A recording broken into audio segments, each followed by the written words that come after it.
മായ നാമത്തിന് സ്തോത്രം ചെയ്യുന്നു. കർത്താവിന്റെ വിശുദ്ധ പൗരോഹിത്യത്തെ മഹത്വപ്പെടുത്തണമേ. കർത്താവെ, സഭയിലുള്ള സാന്നിധ്യം പ്രകടമാക്കണം. 40 വർഷം ഞാൻ അർപ്പിച്ച കൃപാനയുടെ യോഗ്യതയാൽ കൃപാസ്ഥാനത്താറെ ജീവനോടെ പ്രത്യക്ഷപ്പെട്ട പരിശുദ്ധ അമ്മയുടെ മാധ്യസ്ഥത്തില് കർത്താവ്, ഇന്ന് ഞങ്ങൾ കണ്ടുമുട്ടുന്ന വ്യക്തികള്, കർത്താവ്, ഞങ്ങൾ ഇന്ന് സംസാരിക്കുന്ന വ്യക്തികള്, ഞങ്ങൾ ചില പ്രോജക്റ്റുകൾക്ക് വേണ്ടിയും ചില പോംവഴികൾക്ക് വേണ്ടിയും ജീവിതത്തിലെ ചില പ്രയാസങ്ങൾ, സാമ്പത്തിക വിഷയങ്ങളായാലും മറ്റു വിഷയങ്ങളായാലും മാറുന്നതിന് വേണ്ടി സംസാരിക്കാൻ പോകുന്ന വ്യക്തികളിലെ, നിങ്ങൾ സംസാരിക്കാൻ പോകുന്ന വ്യക്തികളിലെ ഇന്ന് പരിശുദ്ധാത്മ നിറയട്ടെ. സുന്ദരി മാതാവ്, സമയത്തിനധികമായ പരിശുദ്ധ അമ്മ കൃപാസന മാതാവ് ഇന്ന് നിങ്ങളുടെ കൂടെ യാത്രയാവുകയും നിങ്ങളുടെ കൂടെ വരികയും ചെയ്യട്ടെ.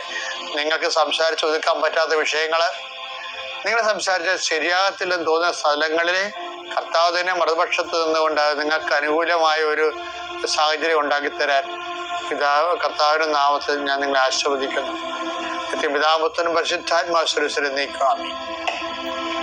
പ്രിയപ്പെട്ടവരെ, ഈ ബൈബിളിലെ വചനങ്ങളില്ലേ, അതിൻ്റെ ആശയങ്ങൾ എന്ന് പറയുന്നത് ഒരു പ്രക്രിയയും പരിണാമവുമാണ് ശരിക്കും. അപ്പൊ നമുക്ക് ഏതെങ്കിലും ഒരു വചനം എടുത്തിട്ട് അത് ചുട്ടൂരമായിട്ട് പറയാൻ പറ്റത്തില്ല. ഉദാഹരണത്തിന്, പാപം നിയമലംഘനമാണ്. ഓക്കെ,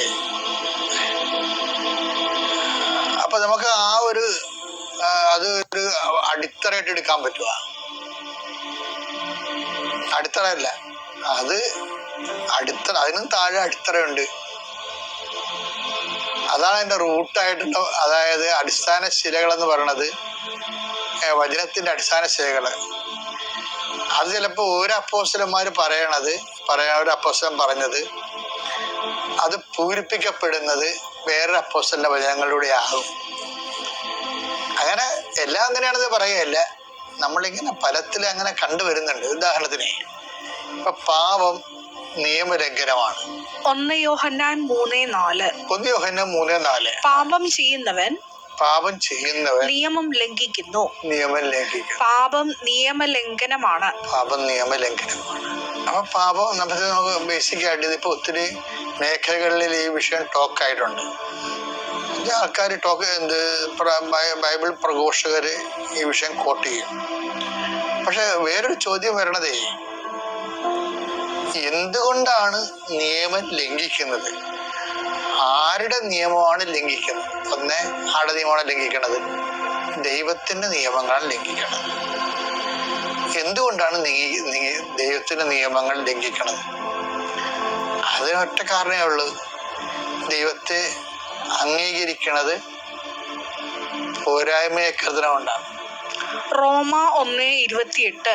അപ്പൊ റോമ 1:28 ദൈവത്തെ അംഗീകരിക്കുന്നത് പോരായ്മയായി അവർ കരുതിയതു നിമിത്തം അധമ വികാരത്തിനും, അത് പിന്നെ അധവികാരങ്ങൾക്കും അനുചിത പ്രവർത്തികൾക്കും അത് പാപത്തിലേക്ക് വിട്ടുകൊടുത്തെന്നാ പറയണം. അതിന്റെ വിഷയം എന്ന് വെച്ചാല്, എന്തുകൊണ്ടാണ് പാപം നിയമലംഘനമാണ്? നമ്മുടെ ചോദ്യം എന്താണ്? എന്തുകൊണ്ടാണ് പാപം നിയമം ലംഘിക്കുന്നത്? അതെന്തുകൊണ്ടാണ്? ദൈവത്തെ അംഗീകരിക്കുന്നത് പോരായ്മയായി കരുതണകൊണ്ടാണ്. പിന്നെ ദൈവത്തെ എന്തുകൊണ്ടാണ് അംഗീകരിക്കുന്നത് പോരായ്മയായി കരുതണത്? ദൈവത്തെക്കാൾ വലിയ ദൈവമായിട്ട് വേറെ ആരെയോ കരുതണകൊണ്ടാണ്. അതുകൊണ്ടാണ് നിന്റെ കർത്താവ് ദൈവം ഞാനാകുന്നുവെന്ന് നമ്മള് ഈ പന്തിയിൽ തന്നെ ഈ ദിവസം കേട്ടില്ലേ? ഈ നമ്മുടെ കൂടെയുള്ള അപര ദൈവങ്ങളെ ആണ് ശരിക്കും പറഞ്ഞാൽ നമ്മളെ മുമ്പ് പറഞ്ഞതുപോലെ ദൈവത്തെ അംഗീകരിക്കാൻ ബുദ്ധിമുട്ടുള്ള ആൾക്കാർ നമ്മളെ മാറ്റണത്. അങ്ങനെയാണ് നിയമത്തെ നമ്മൾ ലംഘിച്ചു വരേണ്ടത്. അപ്പൊ ബേസിക്കായിട്ട് എന്താ വിഷയം? അപര ദൈവമാണ് വിഷയം. ദൈവത്തിനേക്കാൾ പ്രാധാന്യം നമ്മൾ ആർക്ക് വ്യക്തികൾക്ക് കൊടുക്കും. ചിലപ്പോൾ ഇപ്പൊ ദൈവത്തെക്കാൾ പ്രാധാന്യമോ ആ ദൈവത്തിലുള്ള വിശ്വാസത്തെക്കാൾ പ്രാധാന്യമോ വേറെ വ്യക്തികൾക്ക് കൊടുക്കും. അപ്പോഴും സ്വാഭാവികമായിട്ട് നിയമലംഘനം വരും. ഈ വിശ്വാസം അറിയാതെയൊക്കെ വിവാഹം കഴിക്കുമ്പോൾ ഉണ്ടാകുന്ന പ്രശ്നങ്ങൾ അതാണ്. വിശ്വാസം അറിയാതെ ഇപ്പൊ നമ്മൾ ഒരു വിശ്വാസത്തിന് കല്യാണം കഴിച്ചു അപ്പൊ ചിലര് നമ്മുടെ വിശ്വാസത്തിലേക്ക് തിരിച്ച് വരുമായിരിക്കും, ചിലര് വിശ്വാസത്തിലേക്ക് വരത്തില്ല, മറിച്ച് നിങ്ങളെ ആ വിശ്വാസത്തിലോട്ട് കൊണ്ടുപോകും. അത് നിങ്ങൾക്കും അറിയാം.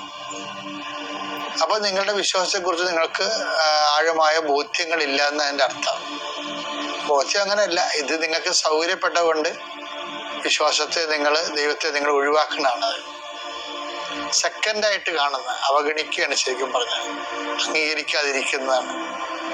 അപ്പൊ ഇത് ഇപ്പൊ പല ആൾക്കാരും ഇത് ലോകമല്ലേ ഇപ്പൊ പുതിയ കാലത്ത് ജാതി മതം ഉണ്ടാകുന്നൊക്കെ തിരക്കിയാലും അത് എനിക്ക് പറയാനുള്ള ഇത്രയേ ഉള്ളൂ. ദൈവത്തെ കാണാത്തത് കൊണ്ടും ദൈവത്തെ അറിയാത്തത് കൊണ്ടും ദാനമായി കിട്ടിയ വിശ്വാസം വില അറിയാത്തത് കൊണ്ടുമാണ് അവർ ദൈവത്തെ അവഗണിക്കണത്. അനുതാപം എന്ന് പറയുമ്പോൾ ഇങ്ങനെയുള്ളവർക്ക് അനുതാപം കിട്ടിയ വലിയ അനുഗ്രഹമാണ്.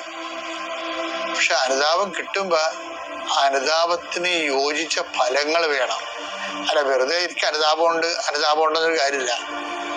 കാര്യം ബൈബിൾ നോക്കുന്നത് അനുതാപമല്ല, അനുതാപത്തിന്റെ ഫലങ്ങൾ.